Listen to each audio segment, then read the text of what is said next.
Today's news, public school administrators still at odds with the Ministry of Education. The Free National Movement's recently released crime plan set to focus on corruption in the police force.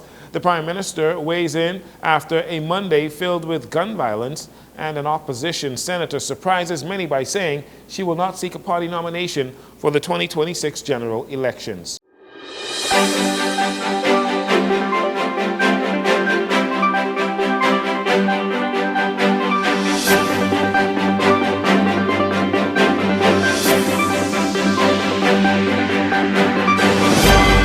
Jcn Evening News. I'm Jcn News. Thank you so much for joining us.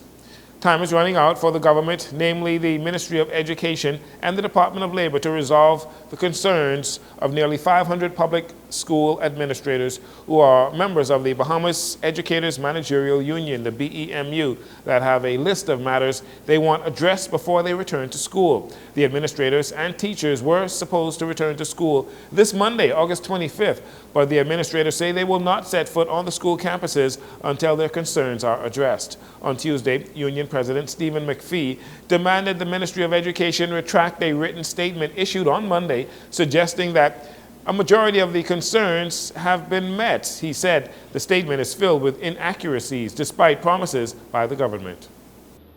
We got a number of commitments from the Department and Ministry of Education regarding some of these matters, long-aging matters. One, we were told, guaranteed, that the promotion exercise that is on the way now will be completed before Monday pass.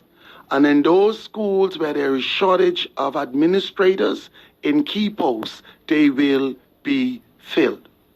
At this point, where are we? The promotion exercise, we haven't even received notification from the ministry that it's going on and the end date officially. The second one, in our agreement, we have an allowance of $300 that is supposed to be paid to all members of BEMU every July. Since the agreement, we have never gotten the money or these funds in July. Item number 3, reassignments. They assured us that reassignments would have been completed prior to the opening of school. Those persons who required the geographical to move would have received it, and those persons would have received their letters to move. Up to yesterday, they were saying they were completing the reassignment exercise. We have members who still awaiting letter, and then those who got letters out of the 10 to move, not a penny on any of those salaries for them to move. But we are being accused of not showing up to work. McPhee said the union is expected to meet with Prime Minister Philip Davis, the Minister of Finance, to address overdue payment issues, and then a meeting with the Public Service Department to sort out promotions and assignments. McPhee also revealed that after Tuesday's cabinet meeting, the government cabinet's meeting, he met with the Minister of Education, Glenys Hannah Martin, and at least one of their concerns was satisfactorily addressed, and another was expected to be completed by the end of today. McPhee is hopeful that administrators will be back to school on Monday or before then, based on renewed commitments made by the government. In recent times, the Royal Bahamas Police Force, the nation's premier crime-fighting organization, has come under fire for perceived corruption and exploitation by both junior and senior officers, just some of them. While introducing his party's 10-point crime-fighting plan, FNM leader Michael Pintard said an FNM government will address these challenges, particularly those involving police internal investigations. There's a need for us to restore trust through transparency. The FNM will strengthen the independent oversight. The police cannot and should not police the police. We will amend and enforce the Independent Commission on Investigations Act to root out corruption and serious misconduct in law enforcement while protecting good officers from malicious complaints.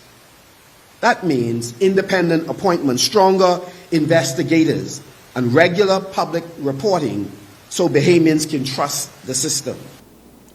The Free National Movement says it will also introduce new legislation to ensure that only truly qualified and deserving individuals are promoted to Commissioner of Police and Deputy Commissioner of Police, doing away with political appointments to party supporters. On Monday, police reported 4 separate shooting incidents that resulted in 5 people being shot, including the shooting death of a 37-year-old male who was riddled with bullets while in a vehicle on Munnings Road off Gladstone Road. That was around 8:30 p.m. on Monday night. On Tuesday, Prime Minister Philip Davis assured the public that the police, they are out there to prevent these types of crimes, and they will do everything in their power to solve them once they occur.